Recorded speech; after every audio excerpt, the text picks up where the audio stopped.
વડોદરા શહેરના ઇલોરા પાર્ક અમૂલ એપાર્ટમેન્ટની જગ્યામાં ગેરકાયદેસર દુકાનો ઊભી કરવામાં આવી હતી। ત્યારે વડોદરા મહાનગરપાલિકાની દબાણ ટીમ દ્વારા આજે પોલીસના બંદોબસ્ત સાથે દુકાનો ખાલી કરાવી દબાણ હટાવવાની કામગીરી હાથ ધરવામાં આવી હતી।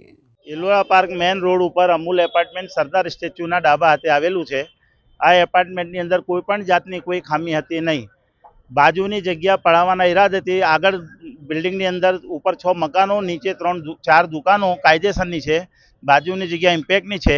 રહીશો દ્વારા પચાવવા માટે ષડયંત્ર કરવામાં આવી અને 2016થી શરૂઆત કરેલી અને 2018ની અંદર આ લોકોએ ના બોલે આ લોકોએ તોડ્યું। કોર્પોરેશનની અંદર નકશાની ફાઇલ માંગતા બનાવવા માટે માંગણી કરેલી, એ લોકોની પાસે અમૂલની આખી ફાઇલ ગાયબ છે।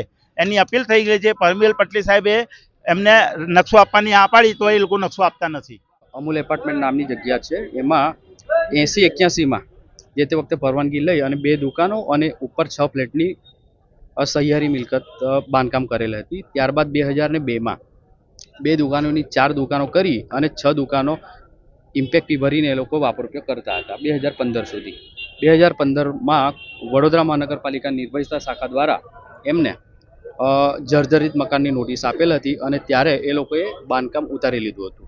મીનવાઇલમાં 2018માં ગ્રાઉન્ડ ફ્લોરમાં દુકાનો એ લોકો ઉતારેલ નથી, ત્યારે દબાણ શાખા અને વોર્ડ શાખા દ્વારા એ જમીન દોષ કરવામાં આવેલ હતી।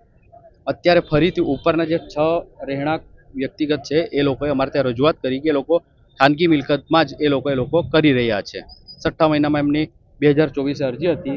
મીનવાઇલમાં આપણે સાહેબની મંજૂરી લીધી, એમને ટાઈમ પણ આપ્યો છે। આ મિલકત ખાનગી સહિયારી જ મિલકત છે।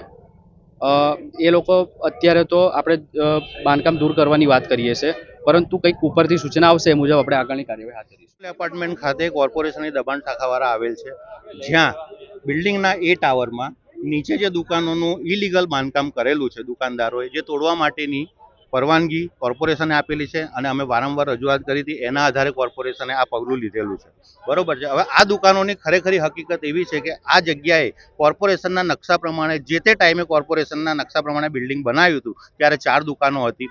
છેલ્લી દુકાન જે છે આ બાજુમાં જમણા હાથે ડાબા હાથે, ત્યાં બિલ્ડિંગનો ગેટ હતો એન્ટ્રન્સનો, એ ગેટ બંધ કરી અને એમને દબાણ કરીને દુકાન બનાવી છે 5મી।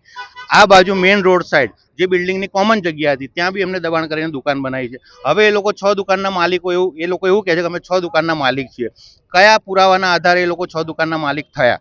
અમે વારંવાર એમને રજૂઆત કરી, એ લોકો કહે છે અમે ઇમ્પેક્ટ ફી ભરી અને ડિપોઝિટ ભરી। એ દરેક વસ્તુ કોર્પોરેશનને સંગત છે, એનાથી અમારે કોઈ લેવા દેવા નથી। કોર્પોરેશને મંજૂરી આપી હોય તો અમને લેટર બતાવે કે કોર્પોરેશને 5મી 6ઠ્ઠી દુકાનની મંજૂરી આપી છે અમને, જેમની પાસે કશું જ નથી, બરોબર। હવે એક વખત 2016માં જ્યારે એ ટાવર તોડી પાડવામાં આવ્યું ત્યારે એમની દુકાનો કોર્ટમાં જઈને એ લોકોએ ઊભી રાખી દીધી, તોડવા નથી દીધી। ત્યારબાદ કોર્ટમાંથી સ્ટે ઉઠી ગયો, જે બી વિવાદ હતો એ પૂરો થઈ ગયો, જમીન દોષ થઈ ગયું હતું। ત્યારબાદ આ લોકોએ ફરી બાંધકામ કર્યું, ફરી અમે કોર્પોરેશનમાં મંજૂરી માગી, કોર્પોરેશને ફરી તોડ્યું। આ ત્રીજી વખત કોર્પોરેશનને અમે મંજૂરી માગીને કોર્પોરેશને અમને જે મદદ કરી છે એ બદલ અમે એમનો આભાર તો માનીએ છીએ।